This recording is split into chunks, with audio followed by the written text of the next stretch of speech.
We were in the basement of the Libyan External Intelligence Agency, essentially the Libyan CIA, and what we saw were files of correspondence between the head of that Libyan intelligence agency and, among others, Porter Goss, who in 2004 was the head of the CIA. It documents a developing relationship between the two intelligence agencies after Libya renounced its program for the production of weapons of mass destruction.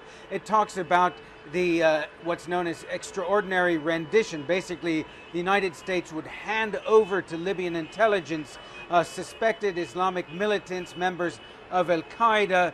They would give the Libyan intelligence people a list of questions they wanted asked of these prisoners. And of course, the understanding, according to Human Rights Watch activists, was that they were handing these people over for them to be tortured by the Libyan security services in a way that, of course, is illegal under American law. And this was just the beginning of a relationship that continued for quite some time. In fact, it's rather ironic that year after year, the U.S. State Department in its annual report on human rights around the world would focus on Libya's violations of human rights, while at the same time another branch of the U.S. government was essentially involved in those violations. Eileen? Ben, I know that you've been working your sources over there. Has there been any reaction yet from the U.S. government or from the British government on this?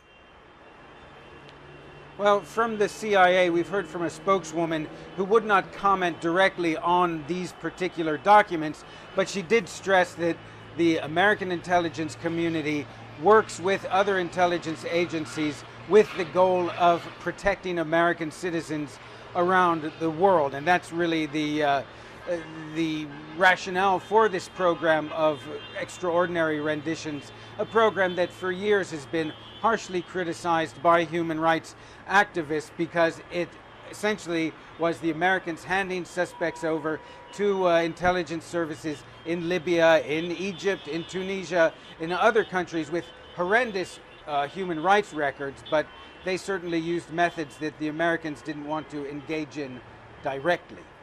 Ben, I see that traffic in the background there. I mean, it's extraordinary to see. It almost looks like business as usual in Tripoli. And the rebels, this comes as the rebels give Gadhafi yet another deadline to surrender. Is there any indication that that might happen?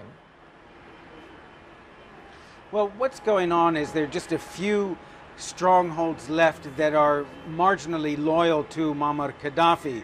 And what the rebels would like to do is avoid a bloodbath, avoid a battle where people from both sides will die. What they're doing is under the table, sort of away from the attention of the media. They're in contact with people in towns like Ben Walid, Sirte, and Sebha, the three last strongholds of Gadhafi loyalists, to convince them that there's no point in going on supporting Muammar Gadhafi, that clearly the tide has turned, the capital is in the hands of the opposition, and that they do much better to simply surrender rather than fight in a losing cause. Senior international correspondent Ben Wiedemann live in Tripoli for us. Great reporting as always, Ben. Thank you very much.